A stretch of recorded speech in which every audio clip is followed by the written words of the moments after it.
While growing up, I remember there being parents who refused to let their kids play Runescape.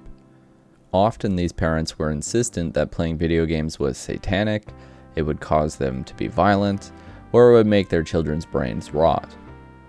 But were they right about any of this?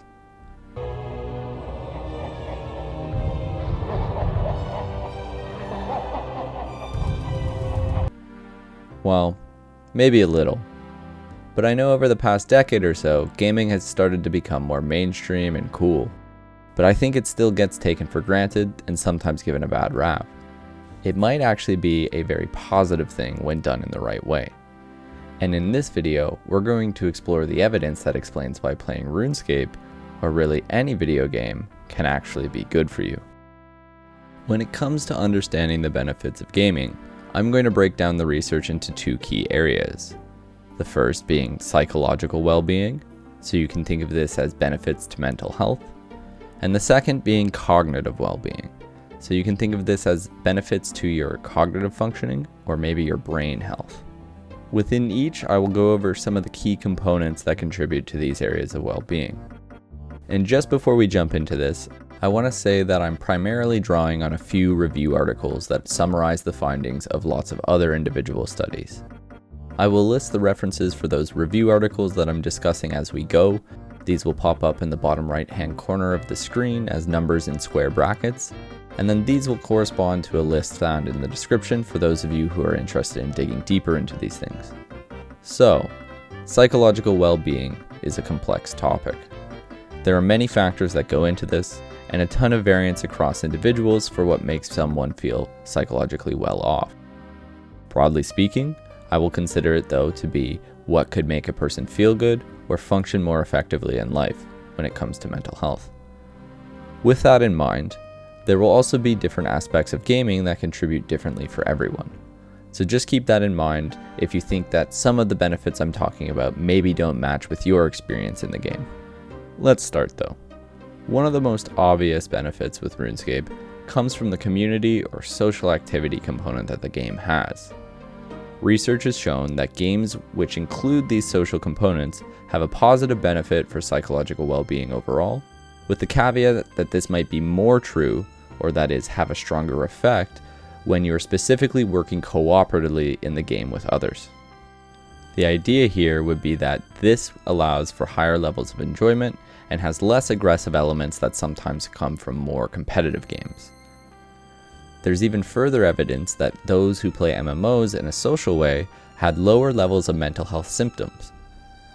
Some studies suggest that playing games with social elements can also contribute to pro-social behavior, so that is being more likely to cooperate, have positive communication with, and share and maintain positive relationships with people, and this is true even outside of the games that they're playing.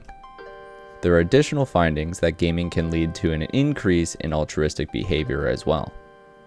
Some researchers go as far to suggest that socializing through games might even be just as good as socializing with people offline, and it can provide a valuable way to foster positive mental health for those who have limited social interactions in real life. An interesting piece too, there is even a chance that playing video games can make you a better leader, particularly in cooperative environments where you share common goals with others. Although there are additional factors from the gaming experience that seem to be linked with mediating this outcome specifically. So you can think about raiding together with the homies as a prime example of something cooperative and hopefully usually positive in RuneScape that provides you with some of these additional benefits in your life. And if you're not into raiding, this can also occur from doing other things like attending some sort of clan event, chatting in your favorite Twitch streamers chat, or joining the KES community Discord and being a part of the future events that will be hosted there. Link in the description.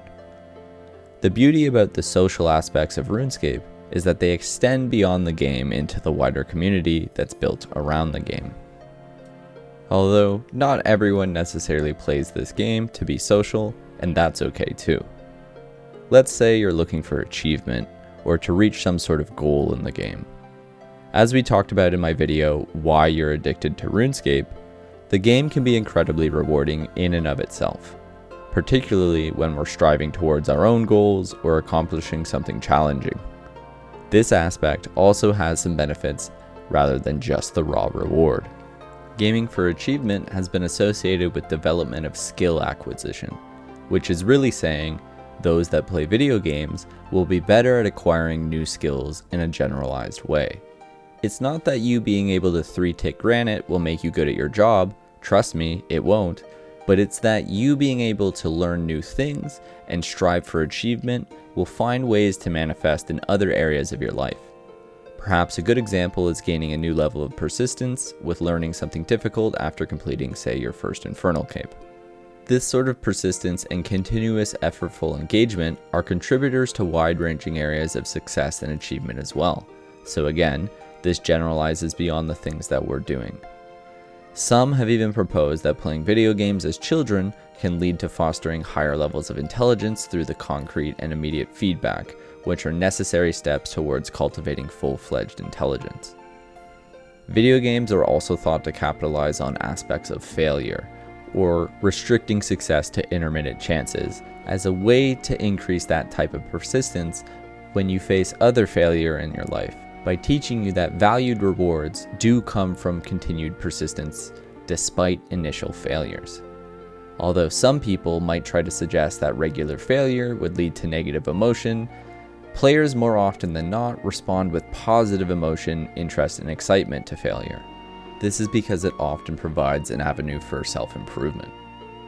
This also might be a vector through which gaming allows people to have a more optimistic outlook throughout their life. At the end of the day though, I'm sure there's a caveat here, where a balance of failure to success keeps most people in this positive range, and when out of balance, might even be part of the reason why some content is more farmed than others in the game. So take Nex being underfarmed because of tedious mechanics and low drop rates, or TOA being more popular than Chambers or TOB. Beyond achievement and socializing, some people are also just playing the game in a way to unwind and manage their stress or negative emotion. There has been some studies that have shown video games contribute to improving one's emotional stability and regulation skills, and have also been shown to reduce stress and anxiety overall. They provide a measurable form of relaxation and increase in positive feelings, as well as overall mood. This goes as far as some studies showing that depressed mood might be lower in moderate players compared to those who never play video games at all. There's a bit of research that suggests the mechanism of all of this might be due to the sense of immersion, the sense of control, or evoking a loss of self-consciousness, which logically would be very effective when someone is feeling low about themselves or feeling like their life is maybe out of their control in some aspects. However, with all of these benefits, the effects might be moderated by the amount you are playing, the reason you're playing, or how serious of a situation you are in life. Some of the positive benefits are also curvilinear, in that after a certain amount of gaming, the benefits are no longer felt or can even turn negative, although this is only in a few extreme cases. Also, if you're playing video games as a form of deep escapism or due to obsession or even addiction, you will also not experience the positive benefits. At that point, it would be more beneficial to seek help with whatever you're trying to escape from, or deal with the obsession or addictive tendency with the game. Finally, there are realities that will happen sometimes in life that the benefits of gaming will just not be felt through. Things such as deep depressive rumination won't be lifted by gaming alone, for example. I'm sure some of this is straightforward and obvious, but there's definitely more to explore here, and in a coming video, I will also cover the dark side of gaming here. But for now, let's turn our focus to the benefits for cognitive well-being. When we're talking about cognitive well-being, we should be thinking about the things that keep our cognitive functioning healthy, so things such as good attention allocation, good information processing, good mental imagery manipulation, or maybe good memory. Particularly, gaming has shown to enhance the ability to allocate our attention more efficiently, so that being more rapidly, at more flexibility, and being able to block out irrelevant information more readily. In one of my previous videos, we also talked about multitasking with Runescape, and we talked a little bit about how practicing this skill can improve it. The research we're talking about in this video just goes to show that the effect can generalize beyond just that. Studies have also found that video games improve people's spatial abilities and help them with other spatial tasks outside of the context of gaming. This leads to the speculation that games likely also increase general problem-solving skills due to the high degree of novelty in the problems that gamers are faced with. This can get to an extremely complex level of problem solving too, as if we combine this with those social elements we talked about, navigating complicated social situations in gaming can lead people to be more versatile in their social problem solving, one of the most complex areas of problem solving that humans deal with. And if you've ever experienced World of Warcraft loot drama, you can probably understand how this could play out. Beyond problem solving, there's also some evidence that video games might enhance one's creativity levels. Some of the wilder findings from this research is that gaming might also provide an avenue through which we can help to treat physical diseases and age-related cognitive decline. When we think about treating physical health with gaming, we might think of things like pain management, increasing the optimism of a patient, or when we combine this with the age-related cognitive decline, preventing neural degeneration that is seen in aging or some dementias. Now, some of these findings are super early in terms of research, as the age-related cognitive decline research is done in older adults. More longitudinal studies are likely underway right now to see these effects across the lifespan. The way that I like to think about all of these things, though, is that the brain is kind of like a muscle, and by using it in many different ways, you can strengthen it and you can prevent it from atrophying across time by continuing to challenge yourself and by solving novel problems. So the benefits we went over today are likely only some of the benefits that gaming can provide. Research in this area is limited and will only continue to evolve across time. I'm sure there are more specific details to certain games or genres of games that can lead to even more precise or more interesting benefits as well. But I hope that this was all interesting and gives you a new appreciation for the game that you likely already love. With that, let me know in the comments, what benefits do you experience from gaming? What other benefits do you think RuneScape might offer that we didn't talk about today? Did anything surprise you, or did this all mostly just confirm what you thought about games? And let me know if you like this new style with the more heavily researched approach. The past psychology videos have been based on my own knowledge and expertise, but I really enjoyed making this one and will definitely do at least a couple more in this style if it's popular. I also just want to say thank you again for all the support recently, guys. We crossed 1,100 subs already, blowing my mind frankly, so really thank you. And if you made it this far, if you could consider hitting that like button, it really helps the video and helps the channel continue to grow. And if you're new, please consider hitting the sub button as well. There will be lots of more content like this and other kinds of RuneScape related content that I'm planning coming very soon. As I already mentioned, there's that video about the dark side of gaming coming.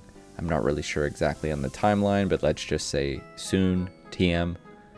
And if you want to join the community and contribute to the content that I make here, feel free to join that Discord and hang out. The link is down below. There's a good chance I will also be live after this video goes up, or at least sometime in the same night, so this should be Thursday. And if you're bored and want to hang out, consider popping by at Kez TV on Twitch. Link also in the description.